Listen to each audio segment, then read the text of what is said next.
தமிழக அரசு கொண்டு வந்த மாணவர் மனசு பெட்டி திட்டத்தை கேரள அரசு செயல்படுத்துகிறது.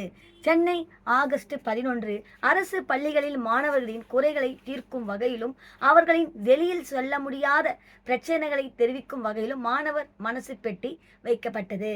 இந்த நிலையில் மாணவர் மனசு பெட்டி தொடர்பாக தமிழக அரசின் கல்வித்துறை வெளியிட்டுள்ள செய்தி அறிப்பில் கூறப்பட்டு இருப்பதாவது: தமிழ்நாடு முதலமைச்சர் வழிகாட்டுதலின்படி பள்ளி கல்வித்துறை அமைச்சர் அன்பில் மகேஷ் பொய்யாமொழி அவர்கள் அரசு பள்ளிகளில் சிறப்பு திட்டமாக மாணவர் மனசு பெட்டி திட்டத்தை அறிவித்து அதனை சிறப்பாக செயல்படுத்தி வருகிறார்.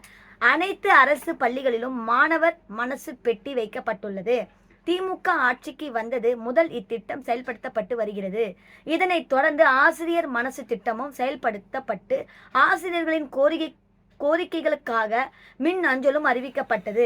மாணவர்கள் தங்களின் விருப்பம், ஆலோசனை, கோரிக்கை ஆகியவற்றை கடிதமாக எழுதி மாணவர் மனசு பெட்டியில் செலுத்தும் கடிதத்தை அமைச்சர் அன்பில் மகேஷ் பொய்யாமொழி அவர்கள் பள்ளிகளுக்கு நேரில் ஆய்வு செல்லும் போது முதல் நிகழ்வாக மாணவர் மனசு பெட்டியில் உள்ள கடிதத்தை படித்து உடனடியாக உரிய நடவடிக்கை எடுக்க ஆசிரியர்களுக்கும் அலுவலர்களுக்கும் உத்தரவிட்டு துரித நடவடிக்கை எடுத்து வருகிறார். மேலும் தலைமை ஆசிரியர்கள் மாணவர்கள் மனசு பெட்டி கடிதத்தின் மீது உரிய தீர்வு கண்டு வருகிறார்கள். தமிழ்நாடு அரசு செயல்படுத்தும் மாணவர் மனசு பெட்டி திட்டத்தை தற்போது கேரள அரசும் சுரக்ஷா மித்ரம் என்ற திட்டத்தின் மூலம் செயல்படுகிறது என்பது குறிப்பிடத்தக்கது. இவ்வாறு அதில் தெரிவிக்கப்பட்டுள்ளது.